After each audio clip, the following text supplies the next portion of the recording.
उपस्थित सर्व दुःख अंतकरणाने उपस्थित सर्व शिर्डी ग्रामस्थ, मंचावर उपस्थित सर्व मान्यवर, सोशल मीडिया आणि प्रिंट मीडिया, आपण बाबांच्या पहाटच्या आरतीला म्हणतो का बाबा साई रहम नजर करना, बच्चों का पालन करना.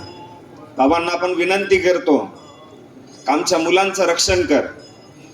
आणि रात्री 10च्या झोपेच्या आरतीला बाबांना झोपी लावताना आपण सगळे ग्रामस्थ जर जे आरतीला गेले असतील 10च्या, वैराग्याचा कुंचा घेऊन बाबा चौक झाडीला. 50,000 लोकसंख्या आहे शिर्डीची, 10,000 तरुण असतील. लाज वाटायला पाहिजे तुम्हाला आणि मला. 10 वर्षात दोन निष्पाप बळी लेकरं मारले जातात. अरे बांगड्या घातल्या का, शंड आहात का? टाळ्या वाजवण्यासाठी येऊ नका या मंचावर. या ठिकाणी लाजा वाटल्या पाहिजे घरी जाताना प्रत्येकाला. आणि जे ग्रामदल स्थापन करायचं 17 वार्डात, त्या ठिकाणी तरुण होतकरी निर्व्यसनी सगळ्या तरुणांनी धावानी पुढे यायचंय. आणि भविष्यात धाक राहिला पाहिजे या शिर्डीच्या बाहेरून येणाऱ्या टवाळखोर गुंडांना. रक्ताचं पाणी करू. आई बहिणींना घरात व्यवस्थित राहू देईना, कामावाल्याला जायला जिवंत राहू देईना, अनाथांचे लेकरं केले, आई वडिलांचं छत्र काढलं. लाज वाटत नाही? कोणत्या तोंडाने शिर्डीकर म्हणता? हा, अरे बाबा असते ना, लाज वाटली असती बाबांना सुद्धा का तुम्ही शिर्डीकर आहात म्हणून. बाबांनी बाबांच्या हयातीत रुग्णांची सेवा केली. देरकर सांगत होते साळी, त्या रुग्णालयात स्वतः ग्रामस्थ असणाऱ्या माणसाला 1.5 तास स्वतःच डेडळ घेऊन उभं राहावं लागतं. लाज कशी वाटत नाही आपल्याला? हा, प्रशासन त्यांच्या जागेवर. मी ओमने साहेबांना 4 दिवशी फोन केला.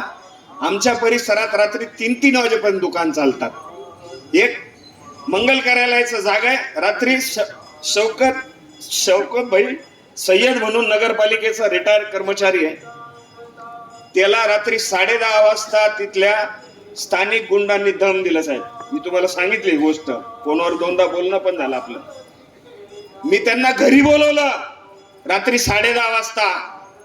गुडघे टेकून, ते पण त्या समाजाचे होते, गुडघे टेकून त्या माणसाची माफी मागायला लावली.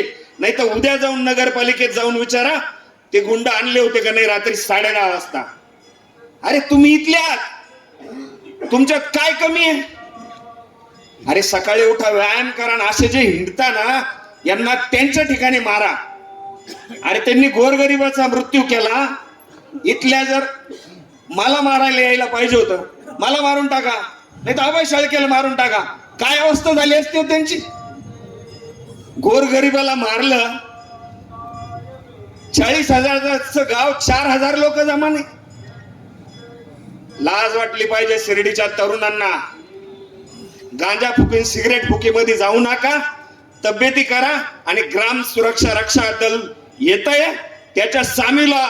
आणि जे चुकीचं प्रकरण ज्या ठिकाणी गावात आढळेल त्या ठिकाणी ठोका. हीच या निमित्ताने विनंती करतो. थांबतो. जय हिंद, जय महाराज.